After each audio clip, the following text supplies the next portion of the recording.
Hello, എല്ലാവർക്കും ബയോസ്റ്റിന്റെ HSA natural science ക്ലാസ്സിലേക്ക് വീണ്ടും സ്വാഗതം. ഇന്ന് നമ്മൾ ഫോർത്ത് മൊഡ്യൂളിലെ പുതിയൊരു ടോപ്പിക്കാണ് എടുക്കുന്നത്, എവല്യൂഷൻ. എവല്യൂഷനിലെ ജിയോളജിക്കൽ ടൈം സ്കെയിൽ എന്ന ടോപ്പിക്കാണ് എടുക്കുന്നത്. പോകാം വീഡിയോയിൽ. എന്താണ് എവല്യൂഷൻ അഥവാ പരിണാമം? പാരമ്പര്യ സ്വഭാവ സവിശേഷതകളിൽ ഉണ്ടാകുന്ന ഒരു മാറ്റം. ഒരു ജീവിയുടെ അവരുടെ പാരമ്പര്യ സ്വഭാവത്തിൽ ഹെറിഡിറ്റിയിൽ ഉണ്ടാകുന്ന മാറ്റം, വേരിയേഷൻസ് ഉണ്ടാവും. ഓരോ തലമുറ കഴിയുന്തോറും അതിലുണ്ടാകുന്ന ആ വേരിയേഷൻസ് പുതിയ ക്യാരക്ടേഴ്സ് ഉള്ള ജീവജാലങ്ങളുടെ ഉൽപ്പത്തിക്ക് കാരണമാവും. അങ്ങനെ ആ ജീവജാലങ്ങളുടെ ജനസംഖ്യയിൽ ഒരു മാറ്റം പ്രകടമാവും.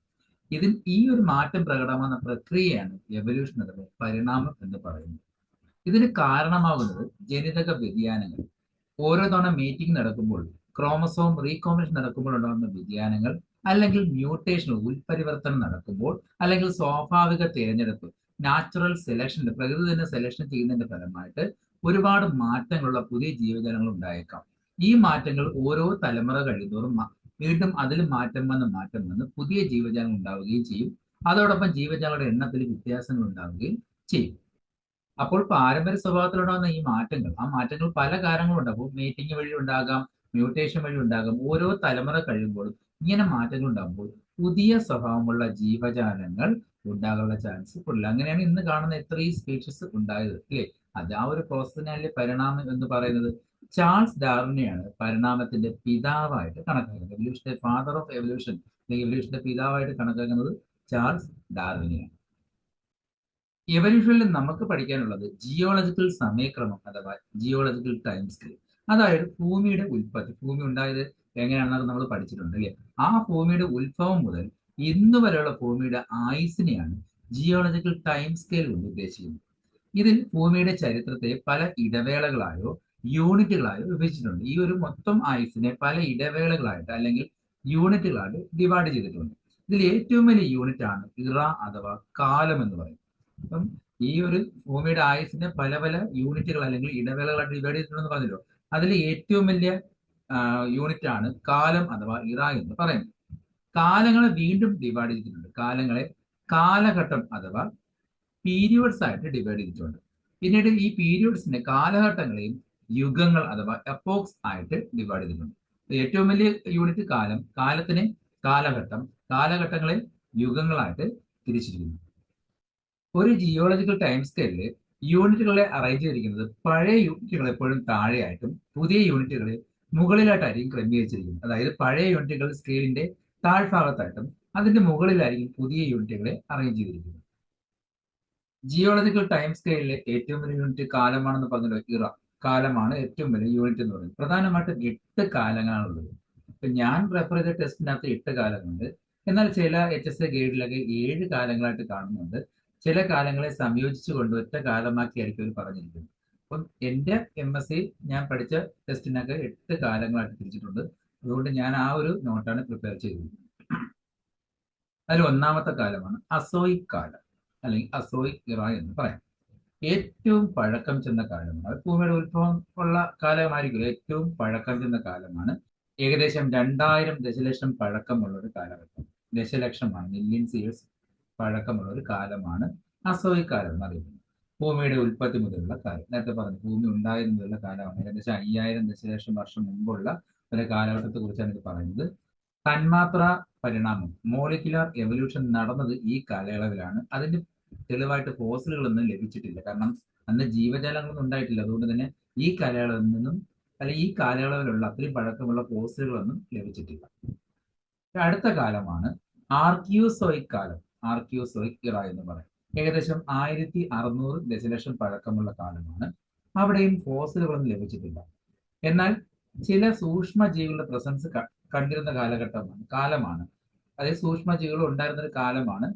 ബാക്ടീരിയ പോലുള്ള ചില ആൽഗകൾ, അതായത് സയാനോ ബാക്ടീരിയ ഉദ്ദേശിക്കുന്നത് ബാക്ടീരിയയുടെ സ്വഭാവമുള്ള ചില ആൽഗകൾ സ്വിറ്റ്സർലാൻഡ് അതുപോലെ സൗത്ത് ആഫ്രിക്ക എന്നീ സ്ഥലങ്ങളിൽ നിന്ന് ലഭിച്ചിട്ടുണ്ട്. ഇത് കണ്ടെത്തിയത് ബാർഗൂൺസ്കോപ്പ് എന്ന 2 സയന്റിസ്റ്റുകൾ. അടുത്തതാണ് പ്രോട്ടറോസോയിക് കാലം, അല്ലെങ്കിൽ പ്രോട്ടറോസോയിക് ഇറ എന്ന് പറയും. ഏകദേശം 900 ദശലക്ഷം പഴക്കമുള്ള ഒരു കാലമാണ്.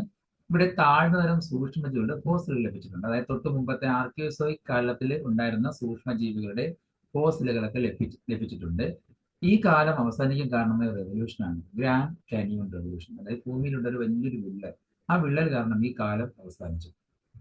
ആർക്കിയോസോയിക് കാലത്തിനെയും പ്രോട്ടറോസോയിക് കാലത്തിനും ചേർത്തിട്ട് പ്രീ കാമ്പിയൻ കാലഘട്ടമെന്നോ അല്ലെങ്കിൽ ക്രിപ്റ്റോസോയിക് കാലമെന്നോ അറിയപ്പെടും. അതാണ് ചില ടെസ്റ്റിലൊക്കെ ഞാൻ പറഞ്ഞു 7 കാലമായിട്ട് ചുരുങ്ങിയത്. ഇത് രണ്ടും കൂടെ ചേർത്തിട്ട് ചില ടെസ്റ്റുകളിൽ ആർക്കിയോസോയിക്കിനെയും പ്രോട്ടറോസോയിക്കിനെയും കൂടെ ചേർത്തുകൊണ്ട് ക്രിപ്റ്റോസോയിക് കാലം എന്നാണ് അറിയപ്പെടുന്നത്. അല്ലെങ്കിൽ വേറൊരു പേരുണ്ട്, പ്രീ കാംബ്രിയൻ കാലഘട്ടം പീരീഡ് എന്നും അറിയപ്പെടുന്നു. ഇങ്ങനെ കൊടുത്തിട്ടുണ്ട്, അതൊന്ന് ശ്രദ്ധിച്ചാൽ മതി. നമ്മൾ റെഫർ ചെയ്യുന്ന ടെസ്റ്റിൽ ഏത് കാലമാണ് കൊടുത്തിരിക്കുന്നത് നോക്കിയാൽ മതി. അപ്പോൾ ഈ രണ്ട് കാലത്തിനോട് ചേർത്തുകൊണ്ട് അറിയപ്പെടുന്ന ഒരു കാലമാണ് ക്രിപ്റ്റോസോയിക് കാലം എന്നറിയപ്പെടുന്നത്. അടുത്തതാണ് പാലിയോസോയിക് കാലം അല്ലെങ്കിൽ പാലിയോസോയിക് ഇറ. ഏകദേശം 370 ദശലക്ഷം പഴക്കമുണ്ട്. 600 ദശലക്ഷം വർഷങ്ങൾക്ക് മുന്നും അതുപോലെ 230 ദശലക്ഷം ശേഷം ഈ ഒരു കാലം അവസാനിച്ചെന്നാണ് കണക്കാക്കുന്നത്. ഈ കാലയളവിൽ നട്ടലില്ലാത്ത ജീവജാലങ്ങളും നട്ടൽ ഉള്ള മത്സ്യങ്ങളും ഉഭയജീവികളൊക്കെ കാണപ്പെട്ടിരുന്നു എന്നാണ് കണക്കാക്കുന്നത്. പാലിയോസോയിക് കാലത്തിൽ നട്ടലില്ലാത്ത ജീവജാലങ്ങളും നട്ടലുള്ള മത്സ്യങ്ങളും ഉഭയജീവികളും ഉണ്ടായി എന്ന് കണക്കാക്കുന്നു. അപ്പലാക്കിയൻ റെവല്യൂഷൻ കാരണമാണ് ഈ കാലം അവസാനിച്ചത്. അതായത് മൗണ്ടൈൻ റേഞ്ചിലുണ്ടായ ഒരു കൊളിഷൻ, അതിന്റെ ഫലമായിട്ട് ഈ കാലം അവസാനിച്ചു, അന്നുണ്ടായ ജീവജാലം ചത്തുപോയി എന്നാണ് കണക്കാക്കുന്നത്. ഈ കാലത്തെ പ്രധാനമായിട്ടും 7 കാലഘട്ടങ്ങൾ, 7 പീരീഡുകളായിട്ട് തിരിച്ചിട്ടുണ്ട്. അത് ഏതൊക്കെയെന്ന് വെച്ചാൽ കേംബ്രിയൻ പീരീഡ് കാലഘട്ടം, ഓർഡോവിഷ്യൻ കാലഘട്ടം, സൈലൂറിയൻ കാലഘട്ടം, ഡിവോണിയൻ കാലഘട്ടം, മിസിസിപ്പിയൻ കാലഘട്ടം, പെന്നസൈൽവാനിയൻ കാലഘട്ടം, പെർമിയൻ കാലഘട്ടം. ഇങ്ങനെ 7 പീരീഡുകളായിട്ട് പാലിയോസോയിക് ഇറയെ തിരിച്ചിട്ടുണ്ട്. അതിൽ ആദ്യത്താണ് കേംബ്രിയൻ കാലഘട്ടം, കേംബ്രിയൻ പീരീഡ്. അപ്പോൾ പാലിയോസോയിക് ഇറയിലുള്ളതാണ് കേംബ്രിയൻ കാലഘട്ടം. റോമൻ സിറ്റിയിൽ നിന്നും അവശിഷ്ടങ്ങൾ ലഭിച്ചത് കൊണ്ടാണ് ആ റോമൻ സിറ്റിയുടെ പേരായ കേംബ്രിയിൽ നിന്ന് ആ ഒരു പേര് കടമെടുത്തുകൊണ്ടാണ് ഈ കാലഘട്ടത്തിന് അങ്ങനെ ഒരു പേര് വരുന്നത്, കേംബ്രിയൻ കാലഘട്ടം എന്ന പേര് വന്നത്. ഏകദേശം 75 ദശലക്ഷം വർഷം പഴക്കമുണ്ട്. ഈ കാലഘട്ടത്തിൽ നട്ടലില്ലാത്ത ജീവജാലങ്ങൾ ഉണ്ടായി എന്നാണ് കണക്കാക്കുന്നത്. അതായത് നട്ടലില്ലാത്ത ജീവജാലങ്ങൾ ഉണ്ടായത് കേംബ്രിയൻ കാലഘട്ടത്തിലാണ്. ആൽഗ, ഫംഗസ്, ബാക്ടീരിയ, പ്രോട്ടോസോവ, സ്പോഞ്ചസുകൾ, സിലിൻഡ്രേറ്റുകൾ, അനലിഡ്സ്, മൊളസ്കുകൾ, എക്കൈനോഡെർമേറ്റുകൾ, താഴ്ന്നതരം ആർത്രോപോഡുകളായ ട്രൈലോബൈറ്റ് എന്നിവയുടെ ഫോസിലുകൾ ലഭിച്ചിട്ടുണ്ട്. ഇത്രയും ഫോസിൽ ലഭിച്ചത് കേംബ്രിയൻ കാലഘട്ടത്തിൽ. അതിൽ ഓർത്തിരിക്കേണ്ടതാണ്, ഏറ്റവും ലോവർ ആയിട്ടുള്ള ആർത്രോപോഡ്സ് ആയ ഒരു ട്രൈലോബൈറ്റ്, അതിന്റെ ഫോസിലുകളും കിട്ടിയിട്ടുണ്ട്. അടുത്തതാണ് ഓർഡോവിഷ്യൻ കാലഘട്ടം. ഏറ്റവും കൂടുതൽ അകശേരുകൾ, നട്ടില്ലാത്ത ജീവികളും ആൽഗകളും താടിയലില്ലാത്ത ജോലസ് ആയിട്ടുള്ള മത്സ്യങ്ങളും കാണപ്പെട്ടു. അതുകൊണ്ട് തന്നെ ഈ കാലഘട്ടത്തെ അറിയപ്പെടുന്ന പേര് അകശേരുകളുടെ കാലം, അതായത് നട്ടില്ലാത്ത ജീവജാലങ്ങളുടെ കാലം എന്നറിയപ്പെടുന്നത് ഓർഡോവിഷ്യൻ കാലഘട്ടമാണ്. പാലിയോസോയിക് എറയിലെ ഓർഡോവിഷ്യൻ കാലഘട്ടമാണ്. മൂന്നാമത്താണ് സൈലൂറിയൻ കാലഘട്ടം. താടിയിലുള്ള മത്സ്യങ്ങളുടെ ഉത്ഭവം. നേരത്തെ കാലഘട്ടത്തിൽ താടി ഇല്ലാത്ത മത്സ്യങ്ങളായിരുന്നെങ്കിൽ ഈ ഒരു സൈലൂറിയൻ കാലഘട്ടത്തിൽ താടിയുള്ള ഉള്ള മത്സ്യങ്ങൾ ഉണ്ടായി. വാസ്കുലാർ സസ്യങ്ങളുടെ ഉത്ഭവം, സൈലവും ഫ്ലോയും ഉള്ള ആദ്യ പ്ലാന്റ് ഗ്രൂപ്പുകൾ ഉണ്ടായി എന്നാണ് അറിയപ്പെടുന്നത്. അപ്പോൾ വാസ്കുലർ പ്ലാന്റ്സുകൾ ഉണ്ടായി, പിന്നെ അത് കരയിലോട്ട് വ്യാപിച്ചു തുടങ്ങി. അങ്ങനെയുള്ള അവയുടെ വ്യാപനമൊക്കെ നടന്ന കാലഘട്ടമാണ് സൈലൂറിയൻ കാലഘട്ടം. ഡിവോണിയൻ കാലഘട്ടം. മത്സ്യങ്ങൾ ധാരാളമായിട്ടുണ്ട്. ഇപ്പൊ താടിയുള്ള മത്സ്യങ്ങളൊക്കെ ഉണ്ടായിരുന്ന താടിയിലുള്ള മത്സ്യങ്ങൾ ഉണ്ടായെങ്കിൽ അത് ധാരാളമായിട്ട് കാണപ്പെട്ട കാലഘട്ടമാണ് ഡിവോണിയൻ കാലഘട്ടം. ആദ്യമായിട്ട് ഉഭയജീവികൾ ഉണ്ടായി. ഉഭയജീവികൾ ഉണ്ടായ കാലഘട്ടം അത് ഡിവോണിയനിലാണ്. മത്സ്യങ്ങൾ ഉണ്ടായി, ആദ്യത്തെ ഉഭയജീവികൾ ഉണ്ടായത് ഡിവോണിയൻ കാലഘട്ടത്തിലാണ്. അതുപോലെ അനാവൃത ബീജുകളുടെ ഉത്ഭവം, ജിംനോസ്പേം പ്ലാന്റ്സ് ഉണ്ടാകുന്നത് ഈ ഡിവോണിയൻ കാലഘട്ടത്തിലാണ്. ഈ കാലഘട്ടത്തിൽ ഏറ്റവും കൂടുതൽ മത്സ്യങ്ങൾ ഉള്ളത് കൊണ്ട് തന്നെ മത്സ്യങ്ങളുടെ കാലഘട്ടം എന്നറിയപ്പെടുന്നത് ഡിവോണിയൻ കാലഘട്ടമാണ്. അടുത്തത് മിസിസിപ്പിയൻ കാലഘട്ടം. സാലമാൻഡറുകളുടെ ഉത്ഭവം ഉണ്ടാകുന്ന കാലഘട്ടമാണ്. സ്രാവുകൾ ഉണ്ടായെന്ന് കണക്കാക്കുന്നു. കടൽ ലില്ലികൾ ഉണ്ടായതും മിസിസിപ്പിയൻ കാലഘട്ടത്തിലാണ്. പെന്നസൈൽവാനിയൻ കാലഘട്ടം. പ്രത്യേകത, ഷഡ്പദങ്ങൾ കൂടുതലായിട്ട്, ഇൻസെക്റ്റുകൾ കൂടുതലായിട്ട് കാണപ്പെട്ട കാലഘട്ടമാണ്. അതുപോലെ ഉഭയജീവികൾ കൂടുതലായിട്ട് കാണപ്പെട്ടു. വിത്തുള്ള സസ്യങ്ങൾ, സീഡഡ് പ്ലാന്റ്സുകൾ ഉണ്ടായ കാലഘട്ടമാണ്. അതുകൊണ്ട് തന്നെ ഉഭയജീവികൾ ഒരുപാട് ഉള്ളത് കൊണ്ട് ഈ കാലഘട്ടത്തെ ഉഭയജീവികളുടെ കാലഘട്ടം എന്നാണ് അറിയപ്പെടുന്നത്. പെന്നസൈൽവാനിയൻ കാലഘട്ടമാണ്. അതുപോലെ മിസിസിപ്പിയൻ കാലഘട്ടത്തിനെയും പെന്നസൈൽവാനിയൻ കാലഘട്ടത്തിനെയും ചേർത്ത് കാർബോണിഫറസ് കാലഘട്ടം എന്നും അറിയപ്പെടുന്നുണ്ട്. അപ്പൊ ചില ടെസ്റ്റിൽ ഈ മിസിസിപ്പിയൻ എന്നും കാണത്തില്ല, പെന്നസൈൽവാനിയൻ എന്നും കാണത്തില്ല, പകരം കാണപ്പെടുന്നത് കാർബോണിഫറസ് കാലഘട്ടം നൽകി. ഇത് രണ്ടും കൂടെ ചേർത്തുകൊണ്ട് കാർബോണിഫറസ് കാലഘട്ടം പറയും. അപ്പോൾ ഉഭയജീവികളുടെ കാലഘട്ടം, കാർബോണിഫറസ് കാലഘട്ടം എന്ന ആൻസറും ശരിയായിരിക്കും. കാരണം രണ്ടും കൂടെ പെന്നസൈൽ വാലിനും അതുപോലെ മിസിസിപ്പിനും ചേർത്തിട്ട് കാർബോണിഫറസ് പറയുമ്പോൾ കാർബോണിഫറസ് കാലഘട്ടവും ഏത് ജീവികളുടെ കാലഘട്ടമാണ്? ഉഭയജീവികളുടെ കാലഘട്ടം തന്നെയാണ്. പെർമിയൻ കാലഘട്ടം ട്രൈലോബെറ്റുകൾ അവസാനിച്ചു അല്ലെങ്കിൽ നശിച്ചു. നേരത്തെ പറഞ്ഞു ആദ്യത്തെ ലോവർ ആയിട്ടുള്ള ആർത്രോപോഡുകളായ ട്രൈലോബെറ്റിന്റെ ഉണ്ടായെന്ന് പറഞ്ഞില്ലേ, അതിന്റെ ആ ഉണ്ടായ ജീവജാലം മൊത്തത്തിൽ നശിച്ചു പോയ കാലഘട്ടമാണ് പെർമിയൻ കാലഘട്ടം. ആദിമ ഉരകങ്ങൾ ഉണ്ടായി. ആദ്യത്തെ റെപ്റ്റൈൽസ് വിഭാഗത്തിൽപ്പെട്ട ജീവജാലം കൂടുതലായിട്ട് ഉണ്ടായത് പെർമിയൻ കാലഘട്ടത്തിലാണ്. വണ്ടുകൾ ഉണ്ടായത് ഈ കാലഘട്ടത്തിൽ. പാലിയോസോയിക് കാലത്തിനെ 7 കാലഘട്ടം തിരിച്ചു. അടുത്ത കാലഘട്ടമാണ് മീസോസോയിക് കാലം. പരിണാമത്തിന്റെ മധ്യകാലം എന്നാണ് പറയുന്നത്. ആ പരിണാമത്തിന്റെ മിഡിൽ ഏജ് എന്നറിയപ്പെടുന്നത് മീസോസോയിക് കാലമാണ്. ഏകദേശം 150 ദശലക്ഷം പഴക്കമുണ്ട്. ഇവിടെ ഉരകങ്ങളുടെ സുവർണ കാലഘട്ടമാണ്. നേരത്തെ ലാസ്റ്റ് പെർമിയൻ കാലഘട്ടത്തിൽ പറഞ്ഞു നിർത്തി നമ്മൾ എന്തായിരുന്നു? ഉരകങ്ങൾ ഉണ്ടായെന്നാണ് പറഞ്ഞത്. അപ്പൊ അത് ഉരകങ്ങൾ കൂടുതലായിട്ട് കാണപ്പെട്ട കാലഘട്ടമാണ് മീസോസോയിക് കാലം. അത് ഉരകങ്ങളുടെ സുവർണ കാലഘട്ടം എന്നാണ് അറിയപ്പെടുന്നത്. അനാവൃത ബീജികളിൽ സൈക്കഡുകളുടെ കാലഘട്ടം. ജിംനോസ്പെർമിലെ സൈക്കസ് തുടങ്ങിയ പ്ലാന്റുകൾ ഉണ്ടായത് ഈ കാലഘട്ടത്തിലാണ്. പുരാതന ഉരകങ്ങൾ നശിക്കപ്പെട്ട കാലം. ആദ്യം ഉണ്ടായ ഉരകങ്ങൾ റെപ്റ്റൈൽസ് നശിച്ചുപോയ കാലമാണ്. ഇവയെ 3 കാലഘട്ടങ്ങളാക്കി വീണ്ടും തിരിച്ചിട്ടുണ്ട്. മീസോസോയിക്കിനെ 3 കാലഘട്ടമായി തിരിച്ചിട്ടുണ്ട്. ഒന്ന് ട്രയാസിക് കാലഘട്ടം, ഉരക ജീവികളുടെ അനുകൂല വികരണം. ഏറ്റവും കൂടുതൽ ഉരക ജീവികൾ ഉണ്ടായ അഡാപ്റ്റേഷനിൽ വളർന്ന് വികസിച്ചുകൊണ്ടിരിക്കുന്ന കാലഘട്ടമായിരുന്നു. ദിനോസറുകൾ ഉണ്ടായ കാലഘട്ടം. മുട്ടയിടുന്ന ജീവികളുടെ ഉത്ഭവം, മുട്ടയിടുന്ന ഒവിപാരസ് അനിമൽസിന്റെ ഉത്ഭവം ഉണ്ടായ കാലഘട്ടം ട്രയാസിക് കാലഘട്ടത്തിലാണ് കാണപ്പെടുന്നത്. രണ്ടാമത്തെ കാലഘട്ടമാണ് ജുറാസിക് കാലഘട്ടം. അത് പേര് കേൾക്കുമ്പോൾ തന്നെ അറിയാം, ദിനോസറുകൾ ഏറ്റവും കൂടുതൽ പ്രബലരായിട്ട് കാണപ്പെടുന്ന കാലഘട്ടമാണ് ജുറാസിക് കാലഘട്ടം. ആദ്യ സസ്തനികളും പക്ഷികളും പ്രത്യക്ഷപ്പെട്ടു. ആദ്യമായിട്ട് മാമൽസും പക്ഷികളും ഉണ്ടായത് ഈ ഒരു കാലഘട്ടത്തിലാണ്. അപ്പൊ അതിന്റെ തെളിവായിട്ട് ഫോസിൽ ബേർഡ് അറിയാലോ, നമുക്കറിയാം ഒരു റെപ്റ്റൈൽ നിന്നാണ് ബേർഡ്സ് ഉണ്ടായ തെളിവ് തരുന്ന ഒരു അന്നത്തെ ഒരു ജീവിയായിരുന്നു, അല്ലെങ്കിൽ ഒരു ഓർഗാനിസം ആയിരുന്നു ആർക്കിയോപ്റ്റെറിസ് എന്ന് പറയും. അപ്പൊ ഇതിന്റെ ഒരു ഫോസിൽ നമുക്ക് കിട്ടിയത് ഈ കാലഘട്ടത്തിൽ നിന്നാണ്. ഫോസിലൊക്കെ കാണപ്പെടുന്നത് ഏത് കാലഘട്ടത്തിലായിരിക്കും? ജുറാസിക് കാലഘട്ടം. കാരണം ഉരകങ്ങളിൽ നിന്നാണ് ബേർഡ്സ് ഉണ്ടായ തെളിവാണ് ആർക്കിയോപ്റ്റെറിസ് എന്ന ബേർഡ്. അപ്പൊ ആ ഒരു ജീവജാലത്തിന്റെ ഫോസിൽ കിട്ടിയതും ജുറാസിക് കാലഘട്ടത്തിൽ നിന്നാണ്. ക്രെറ്റേഷ്യസ് കാലഘട്ടം. ദിനോസറുകൾ ഉണ്ടായതും മാമത്ത്, ആന പോലിരിക്കുന്ന മാമത്ത് ഉണ്ടല്ലോ, ആ മാമത്തൊക്കെ നശിച്ചു പോയത് ഈ കാലഘട്ടത്തിലാണ്. പിന്നെ പക്ഷികൾ ഉണ്ടായി തുടങ്ങി. നേരത്തെ കാലത്ത് പക്ഷികൾ ഉണ്ടായിരുന്നു. അപ്പൊ ആധുനിക പക്ഷികൾ കൂടുതലായിട്ട് ഉണ്ടായത് ഈ ക്രെറ്റേഷ്യസ് കാലഘട്ടത്തിലാണ്. പിന്നീട് സൗത്ത് അമേരിക്ക, ആഫ്രിക്കയിൽ നിന്ന് വേർപെട്ടു പോയത് ഈ കാലഘട്ടത്തിലാണ്. സപുഷ്പികളുടെ ഉത്ഭവം, പൂക്കൾ ഉണ്ടാവുന്ന പ്ലാന്റ്സ് ഉണ്ടായത് ക്രെറ്റേഷ്യസ് കാലഘട്ടത്തിലാണ്. മീസോസോയിക്, അതാണ് മധ്യകാലത്ത് ഏറ്റവും കൂടുതൽ നമുക്ക് വേണ്ട ജീവജാലങ്ങളെല്ലാം ഉണ്ടായി തുടങ്ങിയ ഒരു കാലഘട്ടമാണ് മീസോസോയിക് കാലം. അടുത്തത് സീനോസോയിക് കാലം, സീനോസോയിക് ഇറ. സസ്തനികളുടെ കാലം എന്നാണ് അറിയപ്പെടുന്നത്. ഏറ്റവും കൂടുതൽ മാമൽസ് ഉണ്ടായിരുന്ന കാലഘട്ടമാണ് സീനോസോയിക് കാലം. ഇതിന് പ്രധാനമായിട്ട് 2 കാലഘട്ടങ്ങളാക്കി തിരിച്ചിട്ടുണ്ട്. ഒന്ന് ടേർഷ്യറി കാലഘട്ടം. ഈ കാലഘട്ടങ്ങളെ വീണ്ടും യുഗങ്ങളാക്കി തിരിച്ചിട്ടുണ്ട്, എപ്പോക്കായി തിരിച്ചിട്ടുണ്ട്. അപ്പൊ അതിൽ ടേർഷ്യറി കാലഘട്ടം എന്താണെന്ന് നോക്കാം.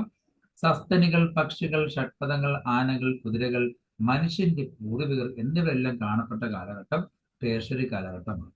ഈ കാലഘട്ടത്തിലെ 5 യുഗങ്ങളാക്കി തിരിഞ്ഞ് എപ്പോക്സ് ആക്കി തിരിച്ചിട്ടുണ്ട്.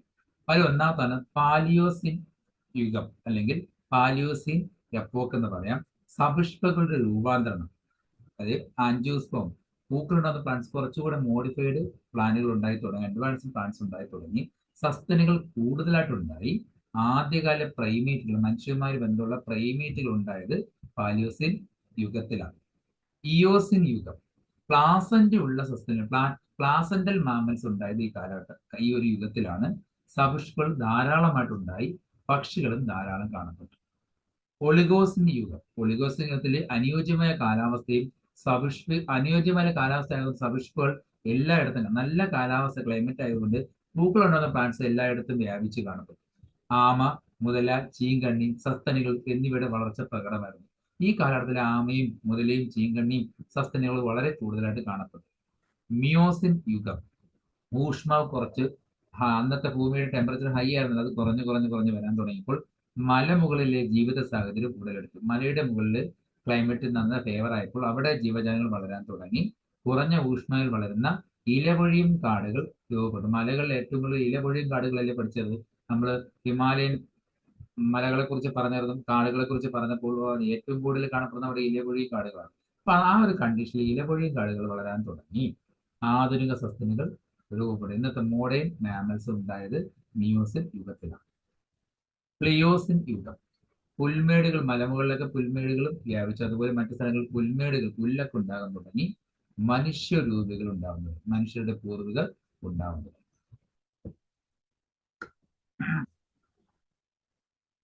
ഇപ്പൊ സീനോസോയിക് കാലത്തിന് രണ്ട് കാലഘട്ടമുണ്ടെന്ന് പറഞ്ഞ്, ഒന്ന് ടെർഷറി കാലഘട്ടം, അടുത്തത് ക്വാട്ടേണറി കാലഘട്ടം. ആ ക്വാട്ടേണറി കാലഘട്ടത്തിനെ രണ്ട് യുഗങ്ങളായിട്ട് തിരിച്ചിട്ടുണ്ട്. ഈ ക്വാട്ടേണറി കാലഘട്ടത്തിലാണ് മനുഷ്യരുടെ കാലഘട്ടം പറയുന്നത്. മനുഷ്യർ ഏറ്റവും കൂടുതൽ ഉണ്ടായത്, പൂർവികർ ഉണ്ടായി എന്ന് പറഞ്ഞു, അത് കൂടുതലായിട്ട് കാണപ്പെട്ടത് ക്വാട്ടേണറി കാലഘട്ടത്തിലാണ്. ഇതിന് രണ്ട് യുഗങ്ങളായിട്ട് തിരിക്കാം. ഒന്ന് പ്ലേസ്റ്റോസീൻ എപ്പോക്ക്, അതായത് പ്ലീസ്റ്റോസീൻ യുഗം എന്നറിയപ്പെടും. മനുഷ്യരുടെ ആധിപത്യം ഏറ്റവും കൂടുതൽ ഈ യുഗത്തിലായിരുന്നു. ആദ്യ മനുഷ്യവർഗം ഉണ്ടായത് ഈ യുഗത്തിലാണ്. രണ്ടാമത്തത് ഹോളോസിൻ യുഗം, ആധുനിക മനുഷ്യർ ഉൾപ്പെട്ടു. മോഡേൺ മാൻ ഉണ്ടായത് ഹോളോസിൻ യുഗത്തിലാണ്. സൈക്കോസോയിക് കാലം, അവസാനത്തെ കാലമാണ് സൈക്കോസോയിക് കാലം. ഏജ് ഓഫ് മെന്റൽ എവല്യൂഷൻ ആണ്, മാനസിക പരിണാമത്തിന്റെ കാലം. മനുഷ്യൻ, ഇന്നത്തെ മോഡേൺ മനുഷ്യനുണ്ടായ കാലമാണ് ഈ ഒരു സൈക്കോസോയിക് കാലം. സാമൂഹ്യ ജീവിതം, സമൂഹമായിട്ട് കൂട്ടമായിട്ട് ജീവിക്കുന്ന മനുഷ്യരെല്ലാം കാണപ്പെട്ടത് ഈ കാലത്ത്. എവല്യൂഷനുമായി ബന്ധപ്പെട്ട കുറച്ച് പോയിന്റ്സ്. പരിണാമത്തെക്കുറിച്ചുള്ള ആധുനിക ആശയം അടിത്തറയിട്ട്, അതിനുള്ള ആ ആശയത്തിന്റെ അടിത്തറയിട്ടത് ഡാർവിനാണെന്ന് പറഞ്ഞു. അദ്ദേഹത്തിന് അതിന് കാരണമായ തിയറിയാണ് പ്രകൃതി നിർദ്ധാരണ സിദ്ധാന്തം, നാച്ചുറൽ സെലക്ഷൻ. ഒപ്പാരിൻ ഹാർഡെയിന്റെ പരീക്ഷണം നടത്തിയതാണ് സ്റ്റാൻലി മില്ലറും യുറയും ചേർന്നാണ്. ഉൽപരിവർത്തന സിദ്ധാന്തം, മ്യൂട്ടേഷൻ തിയറി കൊണ്ടുവന്നത് ഹ്യൂഗോ ഡീബ്രിസ് ആണ്. സ്വയാജിത സ്വഭാവങ്ങളുടെ പാരമ്പര്യ പ്രശ്നം, ഇൻഹെറിറ്റൻസ് ഓഫ് അക്യൂർഡ് ക്യാരക്ടേഴ്സ് എന്ന തിയറി കൊണ്ടുവന്നത്, സിദ്ധാന്തം കൊണ്ടുവന്നത് ലാമാർക്കാണ്. നൈസർഗിക ജനന സിദ്ധാന്തം അല്ലെങ്കിൽ തിയറി ഓഫ് സ്പോണ്ടേനിയസ് ജനറേഷൻ കൊണ്ടുവന്നത് ലൂയിസ് പാസ്റ്റർ ആണ്. ഡാർവിന്റെ പഠനമായിട്ട് ഏറ്റവും കൂടുതൽ സാമ്യമുള്ള വർക്ക് ചെയ്തത് ആൽഫ്രഡ് വാലസ് ആണ്. അപ്പോൾ ഇന്നത്തെ ക്ലാസ്സിൽ ഫോർത്ത് മോഡ്യൂളിലെ എവല്യൂഷനിലെ ജിയോളജിക്കൽ ടൈം സ്കെയിൽ ആണ് ഡിസ്കസ് ചെയ്തത്. അതോടൊപ്പം ആ ഒരു ടോപ്പിക്കുമായി ബന്ധപ്പെട്ട് വരുന്ന ഒന്ന് രണ്ട് തിയറിയും കൂടെ ഉൾപ്പെടുത്തിയതേ ഉള്ളൂ. ക്ലാസ് മനസ്സിലായെങ്കിൽ ലൈക്ക് ചെയ്യുക, സബ്സ്ക്രൈബ് ചെയ്യുക. അടുത്ത ക്ലാസ്സിൽ വീണ്ടും കാണാം. എല്ലാവർക്കും ശുഭദിനം.